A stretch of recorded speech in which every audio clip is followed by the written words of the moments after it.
Okay, hi, yeah, this is not a retro gaming review or video or anything to do with any of that. Switch off now if that's what you thought this video was. Um, just want to share one or two things with you. I was diagnosed in September of 2014 with a disease called diverticular disease, which is a disease which affects the lining of your colon. In that weaknesses can form in the muscles, and those weaknesses can form pouches, and it's quite common. Um, and most people that have it, never know they've got it. They don't experience any symptoms, but some of us, unfortunately, we do. And one of the complications that can arise from the disease is it can become, those little pouches are called diverticular. They can become inflamed and cause an infection, and that infection is called diverticulitis.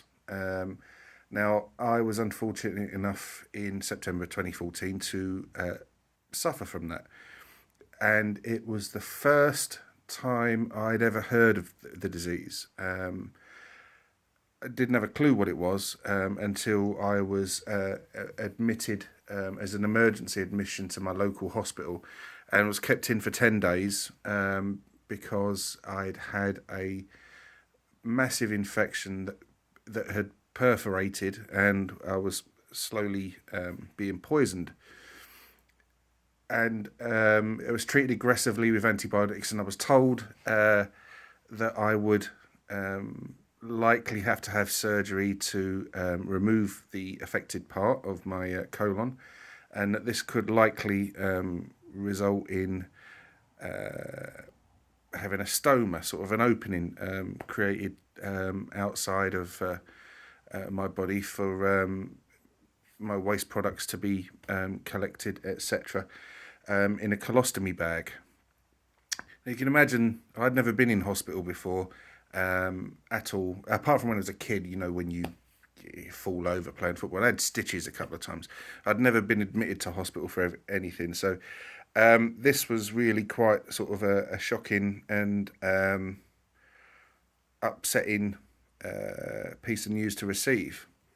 Fortunately, due to the treatment I got off the NHS, which I have to say was fantastic, I managed to dodge that bullet of surgery at the time. And I was released from hospital and, allowed home. And so recovered very, very, very slowly, but tried my best to get back to full health. One or two other things cropped up, and I was off sick from work for in total about 5 months. Not all diverticulitis related, but that was the sort of stem of it. Now, uh, in the in the following year and a bit up till today, I've not really been able to shake it. I've had two big sort of flare-ups where I've had to have antibiotic treatment and time off work, etc. again. And fortunately, this time, whereas the first time I thought I'd just had a bellyache and I just left it, which obviously was the wrong thing to do because more and more, the longer it was getting left, more and more damage was being done. But these instances, I recognised the symptoms and managed to sort of get them dealt with or attack them sort of fairly quickly, so they didn't go as bad as they did in September 2014. Now, any of you out there that suffer it will know how sort of debilitating it can be if you get a bad flare up. And it got to the point earlier this year where I just, couldn't take it anymore. If you weren't in pain from a flare up, every sort of like little twinge and like a normal sort of stomach pain or stomach, stomach ache that you might have encountered, you'd be like, oh, is this kicking off again? So I decided that I'd had enough of it, and if there was a way, I wanted to get something done about it. So I went to see my GP, and my GP referred me to colorectal surgeon, who showed me my scans, that my CT scans that were taken in 2014, and said that, confirmed how nasty an attack it had been, and it may be an option to discuss finally having surgery to remove it. So the purpose of this video is, I should have really started this kind of a long time ago, because although it's a fairly common illness and complaint, not many people seem to know about it. You mentioned Crohn's or IBS or anything like that. People have heard of those. But you say diverticulitis and stuff, people so often look at you and go, what? So I'd sort of planned to do a kind of vlog thing about it for a while, but never got round to it. But I thought it might be useful for fellow sufferers if I sort of start from now, like the journey up until today, just to sort of help people out. I'll be happy to answer any questions. Similarly, if any people are further along the process than I am, then I'd gratefully receive any advice they have. But so where I am now is my surgeon decided that he wanted me to undergo a cardiopulmonary exercise test, which is a sort of a medical fitness test designed to see how well your body sort of like reacts under stress, etc. Because any kind of surgery can create an inflammatory response in your body, and your body sort of like works harder and harder whilst it's undergoing the test. The surgery. So they want to see how well your body responds under those kind of stresses. And all it is you get on an exercise bike, you have a soppy looking mask over your face, and you have to cycle through progressively increasing tension for a period of minutes. All the while they are monitoring your blood pressure, your pulse, and your breathing, and how much oxygen you're taking in and stuff like that as you're under more and more stress. So I had that test. I spoke with the anaesthetist, really nice bloke, and he sort of like he told me at the time, because of various things, one of which is I'm not as skinny as I should be. I'm in an area of risk, medium to sort of low high, for complications. So they have put me on a exercise program for 10 weeks, initially for 10 weeks, twice a week at the hospital. It's kind of like a mini circuit training thing. It's actually quite a laugh, there's a good bunch there. And the aim of it is at the end of that 10-week sessions twice a week, to go back and have another CPET test, and it's cardiopulmonary exercise test, and work out how much good that's done, and if it's managed to lower the risk, etc. Things like I've had to control my diet a little bit. I've lost a little bit of weight, so that's going in the right way. But today I had some what I consider good news, but also is a bit sort of nail biting. I received a letter when I got home from work from the surgeon. Oh, that's the point I forgot to mention. I got sent for a CT colonography, which is opposed to a camera being stuck up your arse. You're inflated with carbon dioxide, and they take a CT scan of you.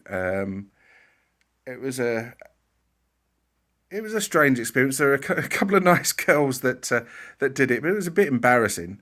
And that was all sent off, and a surgeon wrote to me and confirmed that in my sigmoid colon, which is the lower left part of your colon, there is an area of thickening, which would seem to have increased in size from September 2014. So he has now suggested that a resection surgery is now a sensible thing to consider. So, yeah, that's where I am at the moment. I'm quite sort of excited about that, because I knew there was a possibility that at the end of the day, it's their choice as to whether or not they give you a surgery. And there was always the sort of in the background that, you know, he might say no, you don't need it, etc. And you'd be stuck with the constant cycle of, you know, worrying about what that little twinge is, or even getting another flare up, etc.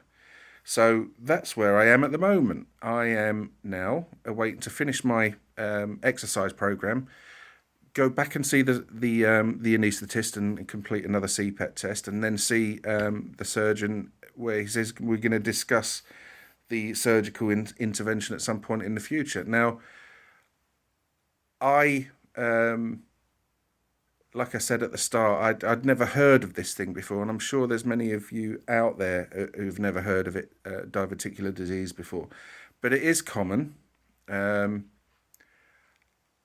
does affect a lot of us, and, you know, but it's nothing to be scared of. You know, we just got to get on with it. Okay, it's something that I'm stuck with, and I've made a choice to go for surgery, etc. Well, to consider surgery, that, you know, it's based on their sound expert advice, and I'm, you know, I know it's not going to be comfortable, but I'm grateful for the opportunity to actually even be considered for it now, because for those of you that have diverticulitis, it can rule your life, and it can ruin a lot of things. You know, frequent bouts of time off work, even the most sympathetic employer is eventually gonna, you know,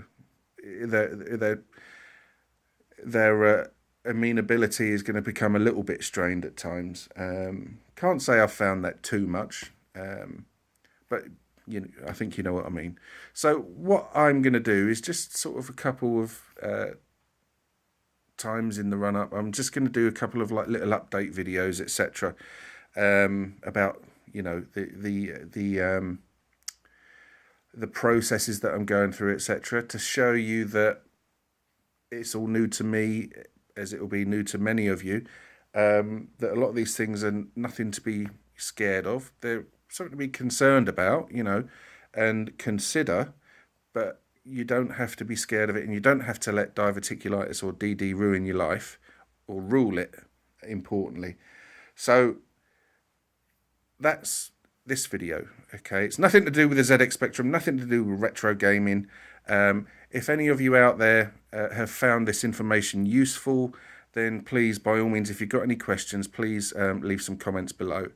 And I'll do my best to answer them. Similarly, if any of you out there have got any assistance you could provide me, people that have been through the process much further than I have at the moment, then by all means I would gratefully receive any advice you could have. Anyway, I'm going to end this video now because I have waffled on a bit. There's a little clock in the corner up here. It tells me I've been yakking away for 13 minutes and 20 seconds. So I'm going to shut up. All right, until the next one. Bye-bye.